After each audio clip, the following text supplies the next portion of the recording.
ಅಲ್ಲಲ್ಲೇ ಸುಮ್ಮ ಯಾಕೆ ಸತಿ ಫೋನ್ ಹಚ್ತಿ ನೀನು 108 ವ್ಯವಹಾರ ಇರ್ತಾವಲ್ಲ ನಮ್ಮವು. ಫೋನ್ ಹಚ್ಬಾರ್ದಂಗ ಒಂದು ಸರಿ ನಾನು ಎತ್ತಲಿಲ್ಲ ಅಂದ್ರೆ ಸುಮ್ಮನೆ ಆಗ್ಬೇಕು. ನೀನು ಹಂಗೆ ಕುಡ್ದಾನೆ ನಿನಗೆ, ನನಗೆ ಕುಡ್ದಾನೆ ಅಂತ ಅನ್ಸಕತ್ತೈತೆ ನಿನಗೆ?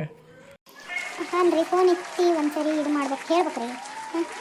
ನಾವು ಕಾಯಕತ್ತಿರ್ತೀವಿ ಮನ್ಯಾಗ, ಹೆಣ್ಣು ಮಕ್ಕಳು ಕಾಯಕತ್ತಿರ್ತಾರೆ ಅನ್ನೋದು ಒಂಚೂರು ಇಟ್ಕೊಳ್ರಿತಲ್ಲ ಅದು ನೀವು. ನಾನು ಮಾಡೋದ ನಿಮಗೋಸ್ಕರ, ನನ್ನ ಮುದ್ದಿನ ಮಕ್ಳಿಗೋಸ್ಕರ. ಅಪ್ಪ ನನಗೆ ಚಾಕಿ ಒರಿಜಿನಲ್ ತಂದಿ ನೀನು. ಏನು ಬೇಕಮ್ಮ ನಿನಗೆ? ಏನು ಬೇಕು ತರಿಸ್ತಾನೆ, ಸುಮ್ಮನೆ ಒಂದು ಪಾಕಿಟ ತರಿಸ್ತಾನೆ ಈಗ. ಹಿಂಗೆ ಮಾತಾಡ್ತಿರಲ್ರಿ, ಅಲ್ರಿ ಹುಡುಗದು ಫೀಸ್ ಕಟ್ಟಿಲ್ಲ ಏನಿಲ್ಲ.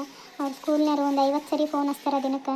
ಏನಂತ ಹೇಳಿ ನೀವು ಹಿಂಗೆ ಕುಡಿದು ಬಂದ್ರಿ ಅಂದ್ರೆ ಹೆಂಗೆ ರೀ ಜೀವನ, ಹೆಂಗೆ ನಮ್ಮದು? ಕುಡಿದ್ರೆ ನಿನಗೆ ಆಗಂಗಿಲ್ಲ ಅಂತಂದು ಎಷ್ಟು ಸರಿ ಹೇಳ್ತಾನೆ ಡಾಕ್ಟ್ರು. ಹೇಳ್ಯಾರ ಇಷ್ಟು ನಮ್ಗೆ ಕುಡಿದ್ರೆ ಇನ್ನು 3 ತಿಂಗಳು ಬದುಕಂದ್ರೆ ಭಾಳ ಆತ ಅಂತಂದು. ಅಲ್ರಿ ನಮ್ಮ ಗತಿ ಏನು? ಹುಡ್ರು ಸಣ್ಣ ಅದಾವ ಅನ್ನೋದು ಏನಿಲ್ಲಲ್ರಿ ನಮ್ಗೆ.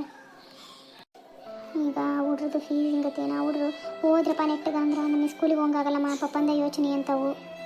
ನೀನೆಲ್ಲ ಸುಮ್ಮನೆ ನಾ ಎಲ್ಲ ಸರಿ ಮಾಡ್ತೀನಿ. ನಿನಗೇನು ಬೇಕು? ಹೆಸರು ಬೇಕು ಕೊಡಲ? ನೀನು ತಗೊಂತೀಯಾ?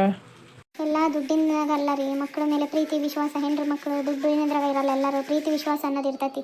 ನೀನು ನಾಳಿಂದ ನೋಡು, ನಾನು ಕುಡಿಯಲ್ಲ ಅಂದ್ರೆ ಕುಡಿಯಲ್ಲ. ಅಪ್ಪಾಜಿ ಅಮ್ಮ, ನಾಳಿಂದ ನಾನು ಕುಡಿಯಲ್ಲ ಆತ. ನೀವು ಊಟ ಮಾಡಿ ಮಕ್ಕ ಹೋಗ್ರಿ.